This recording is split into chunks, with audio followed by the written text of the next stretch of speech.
What up, guys? This is an ADHD test. This is an ADHD online test. Now, this is not to diagnose you with ADHD, and I'm going to try and make the video a little bit short because if you have ADHD, you're not probably going to make it through the whole video. You might have to watch it twice. I don't know. I'm diagnosed with ADHD.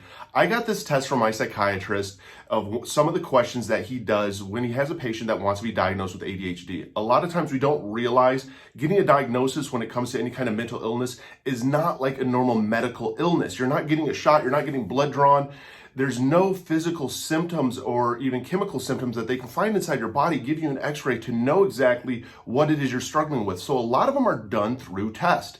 This is an ADHD test and questions that my therapist actually gives to people before he prescribes them Adderall, Ritalin, any kind of ADHD med to find out if they are ADHD or not. Now, again, this is not for self-diagnosis. Use the answers to these questions and take them into your therapist, take them into your psychiatrist, and get that conversation started. That's the only reason I put this stuff together. Here we go. If you're new to the channel, hit the like and subscribe button. All right, are you ready for the test? Because here we go. These are some of the questions that my therapist will ask new patients that want to get diagnosed with ADHD. And you rate them on a scale of 1 to 5 and why.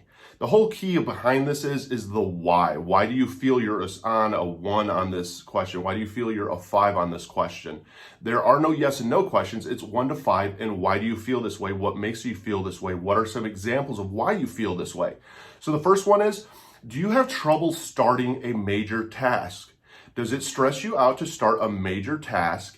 And do you postpone it and push it off? So answer that on a scale of 1 to 5 and then make sure you know to answer why you feel that way. Another one is, do you find a majority of your tasks, if they are repetitive and you've done them before, do you find them boring?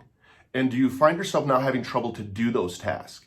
On a scale of 1 to 5, do you feel that way when it comes to doing any kind of task out there, and why? What are some of the examples that you've went through when it comes to completing a task that you've done many times, and why it may be very difficult for you to continue and even start and do that task? Do you find yourself making careless mistakes on tasks that you find as boring or that you find as repetitive? Do you now catch yourself where maybe the first time you ever did that task, you were dead on, you were perfect, and now because it's repetitive, it's become boring and you see yourself making careless mistakes? How often do you feel restless or fidgety? How often do you find yourself feeling restless or fidgety? Another one, do you stim to music? Do you find music is an easy stim? And what stim is a stimulation. It actually increases your dopamine in your brain.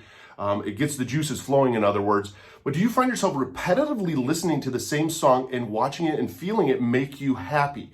And you literally can listen to that one song all day long. Do you find yourself missing appointments and losing track of time? Do you find yourself looking at the clock continuously going, oh my goodness, I'm running late, and realizing that you are horrible at time management? Do you have difficulty unwinding or letting go? Do you have difficulty at the end of the day unwinding your brain, letting go, not having a lot of self-talk to you that's negative? Do you have any challenges when it comes to your days of letting go of the day? On a scale of 1 to 5, do you? And what are some of the examples that you have? Do you find it difficult to concentrate on people when they're speaking to you? Can you listen to people for just a little bit, and if you're not interacting with them, you all of a sudden find yourself zoning out, and it's very difficult for you to communicate, and find yourself asking, what did you say a lot? Or a lot when you're communicating with somebody? On a scale of 1 to 5, how often does this happen? Do you find yourself misplacing things a lot? Do you find yourself being able to literally set something down and 3 minutes later forget where you put it? Has that happened to you? Does it happen to you a lot? On a scale of 1 to 5. Another one is, do you have just a horde of started but unfinished projects? Do you have projects all around your house or in a closet or out of sight, out of mind? But do you have a bunch of projects that you're going to get back to that you started, that you've now hoarded, and you have almost a collection of started projects? Scale 1 to 5. Do you find yourself getting self-absorbed into video games? Do you have a struggle when it comes to video games that you literally lose track of time, that you become obsessed with it? You almost become hyper-focused with it, with the visual stimulation, with how it is. And it's not the interacting with people. It doesn't have to be an interactive online game, not with friends or anything, but just even a video game in general that has you where you lose track of time. Scale of 1 to 5. Do you find yourself forgetting to text people back and then completely forgetting about them in your life almost until they text you or message you or reach out to you? It's called object permanence. Do you literally, if it's out of sight, out of mind with things, anything in your fridge, do you have a lot of food that goes bad? Do you have a lot of clothes that pile up and you forget your favorite clothes? You maybe forget your favorite shirt because it's in a pile and you forget all about it, and then you find it again. You're like, oh my goodness, I didn't realize I had this. Scale of 1 to 5. When's the last time that you felt that way? These questions are just some of the questions that my therapist will ask patients that come in to help determine if they have ADHD or not. Again, it doesn't mean if you answered, 5 being the most on all of these, and here's why, that you have ADHD per se, because there are a lot of misdiagnoses out there. ADHD can sometimes be misdiagnosed with autism, bipolar. So there are a lot of cross-flowing mental illnesses out there. And these are just some of the questions, though, that he asked, because a lot of times we are so afraid to go to a therapist. We're afraid to get diagnosed. And I'm not a therapist. I'm diagnosed with ADHD, PTSD, GAD, and MDD. I lost a wife and a father to suicide. I'm a recovering cocaine and alcoholic addict. I like to share this stuff because I know what it's like. I know what that struggle's like to go to a therapist and not understand or know what they're going to do. And if you're going to go for a diagnosis, they're just going to test you. And what the tests are, they're usually vocal tests, they're writing tests, they might be visual tests. Those are the tests that they perform. There is no drawing of blood, any of that.